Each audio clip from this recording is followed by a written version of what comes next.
Dudes, it's Gaz, and welcome back to the Warframe video. So we just got the Deep ARCHIMEDEA patch on all platforms, and this also does contain the Dante Nerfs that we briefly talked about a couple days ago, so let's get into it. I did look a little bit ahead, and Dante did get nerfed a lot, so we'll be having to go over all that stuff. But before we do, make sure you sub this channel. We do daily Warframe video uploads. I'll be live doing Deep ARCHIMEDEANs after this video goes up, so come on, stop by if you want to see potentially the struggle or potentially the really easy time. Because, yeah, Dante did get nerfed too, so let's get right into it. First off, I don't even want to read the patch notes right now. Let's go and check out what Deep ARCHIMEDEANs look like in the actual city. And then we can start looking at these patch notes here. But yeah, they did get launched today, so new game mode, Deep ARCHIMEDEA. Requirements, complete the Whispers in the Wall quest and hit rank 5 the Kavia Syndicate. Reminder, there's no real rush. I mean, it's not like these missions are going anywhere, so if you don't have it unlocked, don't worry about it. But yeah, to do your Deep ARCHIMEDEA, let's see how this works. We have a lot of people in the city right now. Okay, so we have Lloyd right here. Okay, so I knew it was going to be Ureli, honestly. So the way we do this, you click unlock, it will consume 2 of your search pulses. And now I've activated my Deep ARCHIMEDEA. I knew it would be Ureli, dude. So this is the items I have to choose from. I have a Fentis, Sabaris, Astilla. There's new voice lines. You got a lot to say. Okay, so it looks like my weapons and stuff are pretty bad. I could use the Astilla, I suppose. I have the Zakti, Sestra, and Oxani. There's no Oxani Prime. I can already tell this is gonna make me drive me crazy. Okina, Dual Carries, Ether, Reaper. Okay, so yeah, come by the stream later tonight. I guess I could just use Zephyr's abilities and do most of this work. But as you click on these things, well, you have to equip it to even enable this. Okay, so to do these things, you click on it, and the point value goes up. And Trotty Lanthorns, huh? So as you upgrade this and do more modifiers, you'll get more of these points. So Melee Arcane Adapter is an uncommon, Tau Forge Architecture is uncommon, Melee Arcane. They got Melee Arcanes in here still. Okay, but it shouldn't be a silver or gold arcane as you know, we don't have those in the reward pool for these Netro cells anymore. So Melee Arcane Adapter is an uncommon, common Tau Forge. Okay, common Tau Forge. Cool. We'll go over this stuff on stream. Let's just go ahead and read all the patch notes, because I want to talk about these Dante Nerfs, because he did get some pretty massive number reductions. Alright, so start with the patch notes right now. So yeah, the difficulty level is going to be 250 to 75. Elite ARCHIMEDEAN is going to have higher levels. We'll talk about Elite ARCHIMEDEANs a little bit later. Loadout restrictions, so as you saw, bring Ureli, bring a Fentis, bring the Sestra, and have a good luck, basically. So you access it where I just showed you on the Kavia. So it's going to use 2 search pulses. This will reset on a weekly basis. So I'll be covering these in my weekly reset videos, guys. Because those modifiers right there, whoever they were, those will change every week. And the mission types, it's like a weekly sword, like a second Archon hunt, basically. Okay, additional search. So yeah, you're getting 5 bonus search pulses. You might see I had 5 out of 5 there. Those were new Netrocell searches as of today they added to us. Select parameters at any, so you could choose to do those modifiers if you'd like to. These parameters are not required to do the Deep ARCHIMEDEAN should you not want the extra challenge, but as you saw, the more you click on, the more rewards you're going to get over time.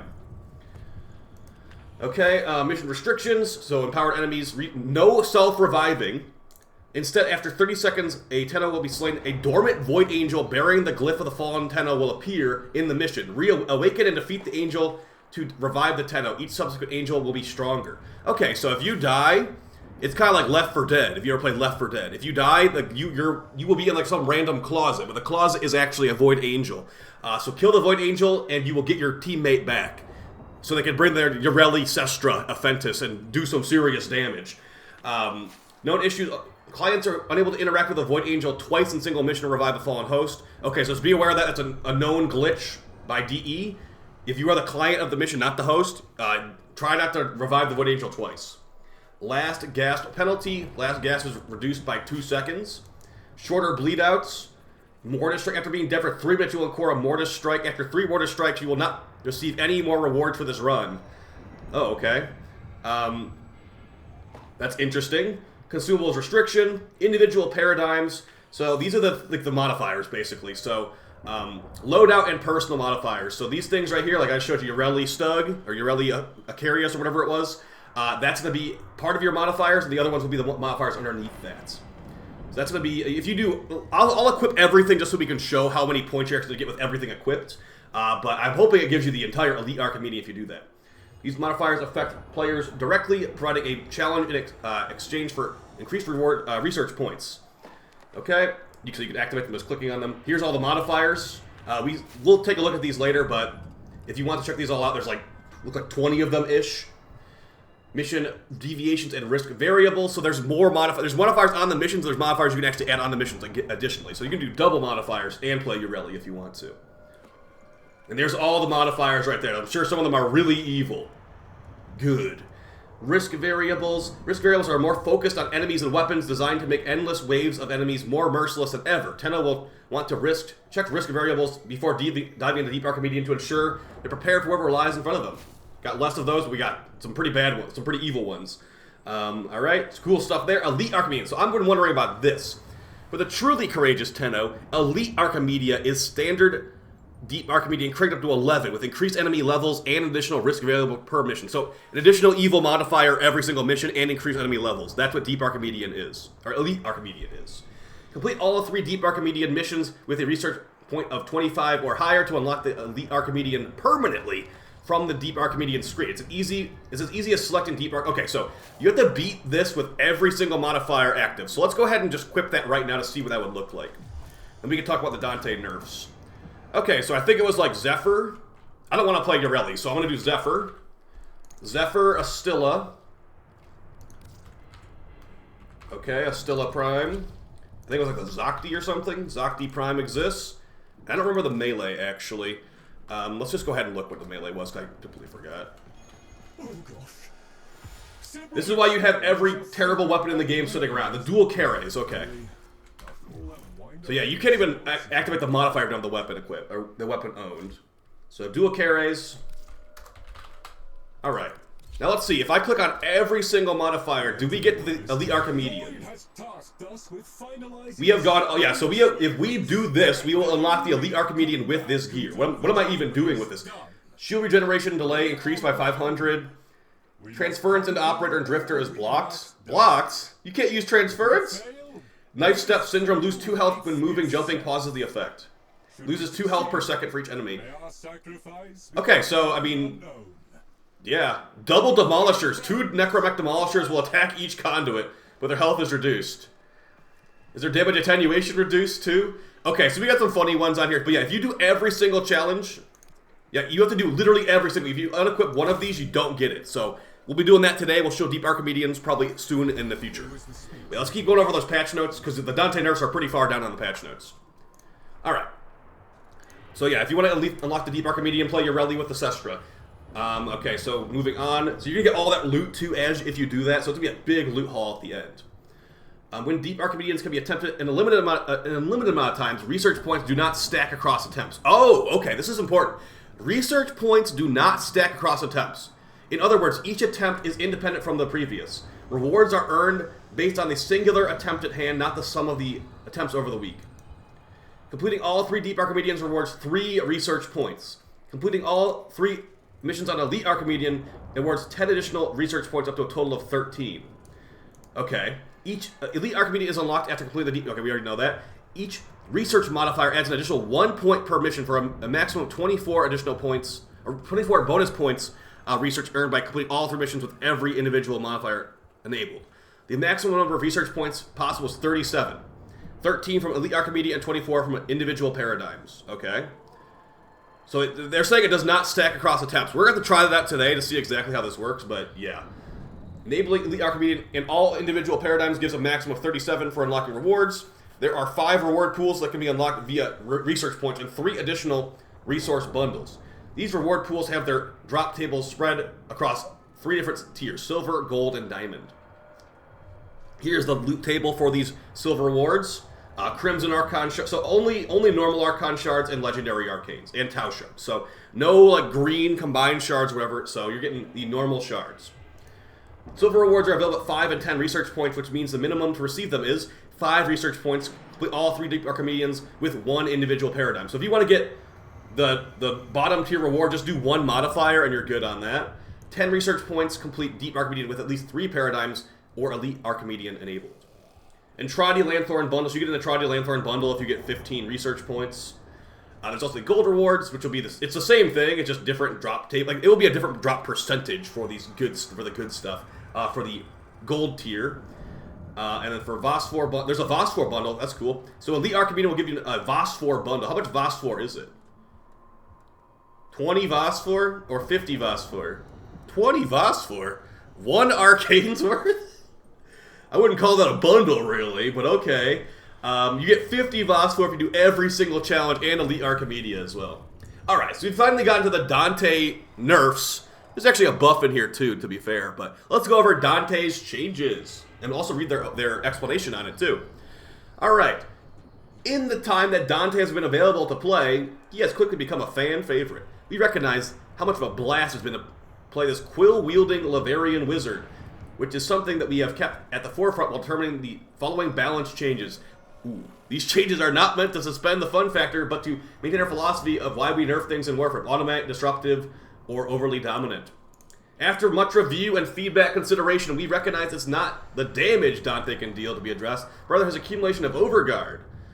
We still believe Dante is in a strong place with these adjustments. They changed his damage too, by the way. As our goal from the start was never nerf him into the ground. However, finding balance isn't as simply the nerfs, but also buffs. We've also given a bit of love to Word Warden and Triumph. Okay, so they said they didn't change his damage, but there is some damage changes in here. Let's start with the first. This is a buff right here. Increased Word Warden's damage on warded allies from 30% to 50%. So that's the mini book. If you summon the mini book, I think it's like light and dark. The little mini book that procs enemies, it's going to be doing increased damage on for your teammates. It was doing 30% of the damage before, now it's doing 50% of the damage. Not a big deal. It's more like a status procer than an actual damage thing when you're throwing the mini book in your teammates. Okay, Final versus Tragedy. Okay, here's a nerf. The Expedite Suffering attack now has line of sight. So if you do double dark status explosion, that is no longer going through walls as of this update. This felt like it was the most reasonable change to Tragedy since it could be cast back to back without much forethought or positioning. So to make it more active ability, you have to have line of sight. Okay, so the damage number itself is not getting nerfed, at least on this line, but there's no longer going through walls. Alright, here's an actual nerf. Reduce the amount of overguard gained by the Final versus Triumph from 5,000 to 2,000 at maximum rank. Oof. Oof. They literally cut it in half and a little bit more just to make sure it wasn't too good. So they have done a massive nerf to the overguard of the double light Triumph ability. For a bit of compensation, we have increased the Triumph's base overguard regen per second from 50 to 100 at maximum rank. For level 10,000, that doesn't really matter. But although at level 10,000, the 5,000 overguard versus 2,000 is not going to matter either. So they did at least buff the overguard regeneration from 50 to 100. But yeah, the amount you give per cast is going to be definitely nerfed down. Reduce the amount of overguard provided from Lightverse from 500 to 250. So they cut the overguard in half. Got it. On the second ability as well. So overguard cut in half here, overguard cut in half, and a little bit more up there. Added the overguard cap stat to Final versus Triumph description to make it clear that there are cases where the cap for light and Triumph can be different. Example when using... Okay, so that probably was needed. That's just a UI clarification thing, so maybe I should use Precision Intensify on Dante going forward. Final versus Page Flight no longer applies increased status effect damage enemies hit by paradigms. Oh, so they nerfed the birds, it sounds like. This is an undocumented element of Page Flight, but for the sake of transparency, we wanted to inform you of its removal. We believe its removal strikes a better balance of synergy with status damage inflicted by Tragedy. Okay, so they were doing status chance vulnerability and status damage vulnerability, which is explained why the birds were so ridiculously OP. This is not a removal of the status vulnerability affected by enemies of Page Flight. We are only removing the unintended damage taken from status effects. So the Akicore Dante definitely got nerfed from this. And the Overguard is overall just weaker. But still, I think Dante should be pretty good for doing missions in general, because I mean, the damage number didn't get nerfed from what I can tell. It just no longer goes through walls, and you're not going to be getting crazy status chance from the birds anymore. So I'll have to give it a shot. I'll have to try Occucord. I'll try the exact build from the other day to see if it's still really, really good at level 10,000s. It probably will be, but yeah. Dante did get nerfed. Okay, as far as other Dante changes, let's see anything worthy here. Fixed Archon Intensify mod triggering on Dante's Light Verse, regardless if players aren't healed. Okay. So, yeah, it looks like I have to change the build from the other day, actually, instead, because it will no longer trigger from his second ability unless you are actually healing somebody. I didn't know. I thought it was because it was giving everybody overguard that counted. Yeah, Archon Intensify is no longer a must-use mod on Dante. Good to know, good to know. Looks like everything else is pretty just, you know, bug fixes. Archititron Slam Capacitor buff changes and fix. Okay, so Archititron is now going to be changed, it seems like. I didn't even realize this. Change Slam Capacitor's damage buff from multiplicative to additive. Okay, so yeah, Archititron was doing like ridiculous damage before, and I think they're going to be changing that here. Before the Slam Capacitor base damage, they're changing the math on it. It's going to do a lot less damage. Change Slam Capacitors, charge range from 20 seconds to infinite. Okay, so that's a little of a quality of life buff right there. So basically, it's going to be doing a lot of damage. I need to get an Archititron Riven. I got rid of my old, really good Archititron Riven. I need a new one, so we'll have to try that out pretty soon. Missed notes from update 3.5.0. Enemies with crowd control immunity have had the following interactions removed. Frost Wave, Ice Wave impotence no longer works. Rhino Stomp, Primary Obstruct, Exodia Epidemic, and all these other things don't work on enemies that were... Okay, but I'm pretty sure you can still Breach Surge them. Never mind, Breach Surge right there. You could no longer Breach Surge Xmas, it says. Or no longer blind them with Breach Surge. Okay, got it. Players with Overguard will no longer be pulled towards Trauma Clamps in the Undercroft. Yeah. Okay, here's a good change. Hey, you know we got some Dante Nerfs, but look what we got here instead.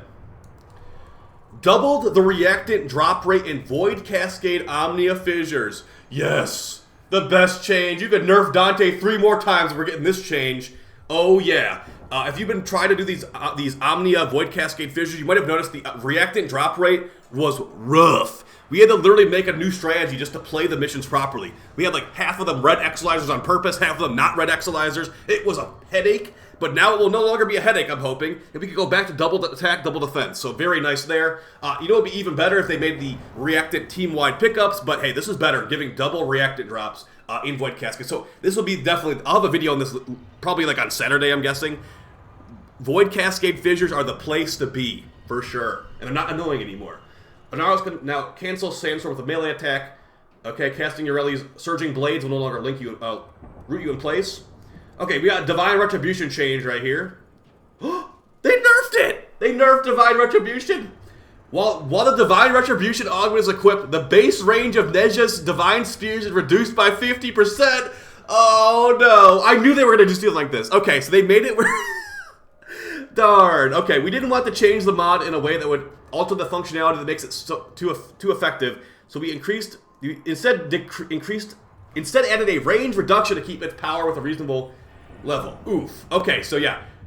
Cut the range of Divine Spheres in half if you're using Divine Retribution. Goodbye, Augment. It was nice knowing you for a couple days. I will no longer use that. Okay, so besides that, looks like we have some Onos changes. Okay, cool. Some Onos buffs and changes, it looks like. Impaler's Ferocity now goes to 200% damage. Nice. Increased Swift Deliverance projectile speed from 30% to 50%. Fix Sequential Skullbuster, not resetting. I noticed that too. It's giving like infinite headshot damage. That was fun. Also, as far as Onos buffs, they buffed the lesser used Incarnons that basically were involving punch through. Okay, so just some fixes here. Did they think about it like one-shotting Acolytes? Probably not. Okay, clarified Chroma's Guardian Armor to say squad mates instead of allies. Got it. Okay, so everything on here is... We've pretty much covered most of the things I'd say that are important on here. So, the big things to take away from this update. You got Deep Archimedians launched today. We'll have to experiment on stream how that's going to go. I'm gonna definitely do every single mod. They said if you unlock Deep Archimedians, you unlock it permanently. So I'm going to go ahead and I'm going to do that on stream today. We're going to do every modifier. Maybe if it's a good time, I'll maybe even upload it on this channel. And then we will have Deep Elite Archimedians forever, it sounds like. And get a bunch of loot. So that's the plan right now.